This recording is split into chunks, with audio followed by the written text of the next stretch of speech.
एमबीवीपी commissionerate में पिछले एक महीने में 61 गुनहगारों को अटक किया गया है और अंदाजन 11 करोड़ का माल पिछले एक महीने में हम लोग जब्त कर चुके हैं।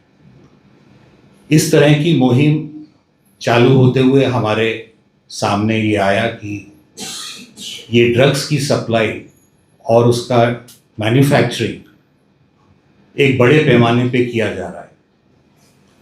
ये संपूर्ण ऑपरेशन की शुरुआत एक महीना पहले हुई, जब हमने एक विदेशी महिला क्रिमिनल को पकड़ा और उसके पास से अंदाजन 25 लाख रुपए की ड्रग्स बरामद हुई। उसके बाद से विभिन्न स्तर पे ये काम जो चालू रहता है, विभिन्न स्तरों पर चालू रहता है, अलग अलग लेयर्स रहती हैं।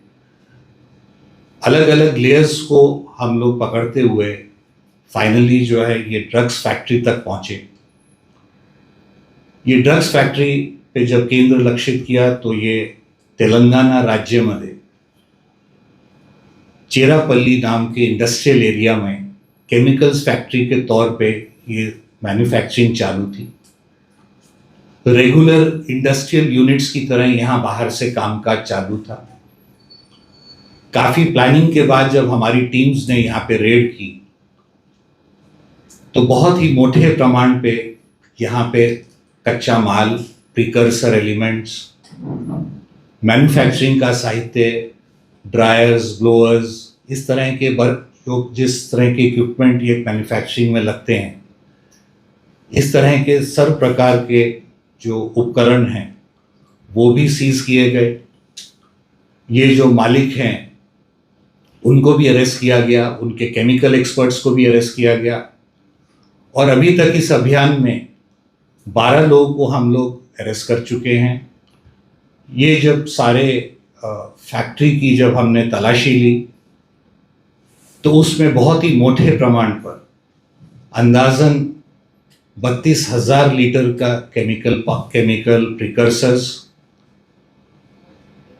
अंदाजन 1000 किलो के अलग अलग केमिकल पाउडर्स, तैयार माल, कच्चा माल, इस तरह का बहुत ही व्यापक प्रमाण पे जो है सीजर किया गया। ये सब साहित्य से निर्माण होने वाली ड्रग्स की अंदाजन अंतर्राष्ट्रीय कीमत 12,000 करोड़ के आसपास अंदाजन आंकी जा रही है और इसमें अभी तक 12 लोग टोटल अरेस्ट हुए हैं, जिसमें फैक्ट्री के मालिक, केमिकल एक्सपर्ट, एक फॉरेन नेशनल और बाकी के गुनहगार हैं। प्रिलिमिनरी इन्वेस्टिगेशन से पता चलता है कि यहाँ से पूरे एमएमआर रीजन में, बाकी महाराष्ट्र में, अन्य राज्यों में और अभी तपास चालू है, पर ऐसा लगता है कि इसमें कुछ फॉरेन लिंक्स भी हो सकते हैं। ऑलरेडी एक फॉरेन नेशनल की अरेस्ट हो चुकी है।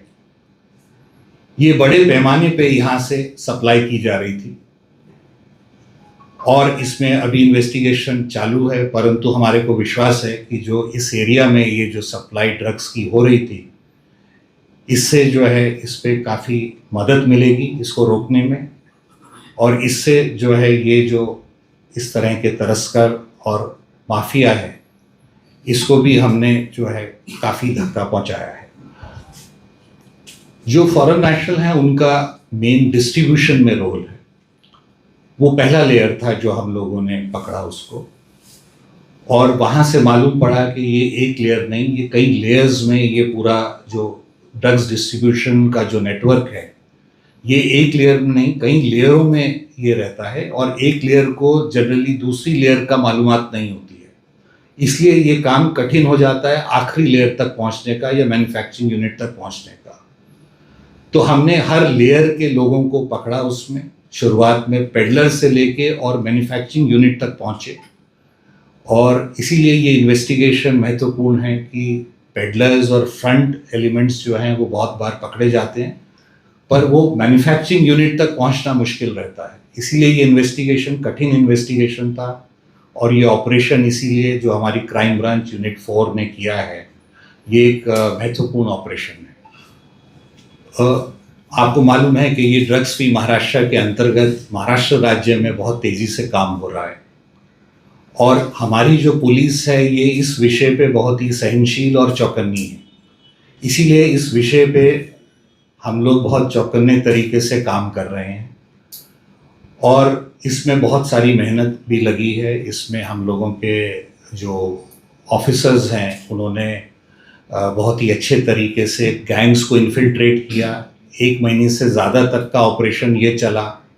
अलग अलग टीम्स जो हैं, अलग अलग लोगों को उन्होंने जो है उनके ऊपर नज़र रखी, और इस तरह की प्लानिंग और मोटिवेशन के बाद ये बड़ी कार्रवाई हो पाई है।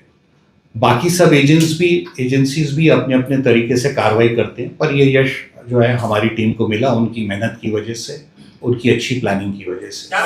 अभी तक 12 लोग अरेस्ट हुए हैं, पर ये अभी ऑपरेशन चालू है। अभी मैंने जो आपको माहिती दी है वो प्राथमिक माहिती है, और इसमें इन्वेस्टिगेशन लंबे टाइम तक चलेगा। आगे आने वाले वक्त में और भी लोग अरेस्ट हो सकते हैं, ये शक्यता है। ये नवीन तकनीक जो हैं उनका इस्तेमाल ड्रग्स डिस्ट्रीब्यूशन के लिए हो रहा है, पर अल्टीमेटली मैन्युफैक्चरिंग कहीं ना कहीं पे की जाती है। इसीलिए मैन्युफैक्चरिंग यूनिट तक पहुंचना ज़्यादा ज़रूरी है। जो आप टेक्निक्स बता रहे हैं ये डिस्ट्रीब्यूशन की टेक्निक्स हैं। डिस्ट्रीब्यूशन टेक्निक्स को, उसके डिस्ट्रीब्यूशन नेटवर्क को रोकना भी ज़रूरी है, और उससे ज़्यादा ज़रूरी मैन्युफैक्चरिंग यूनिट्स को रोकना ज़रूरी है, और आज इसी में हम लोगों को सफलता मिली है।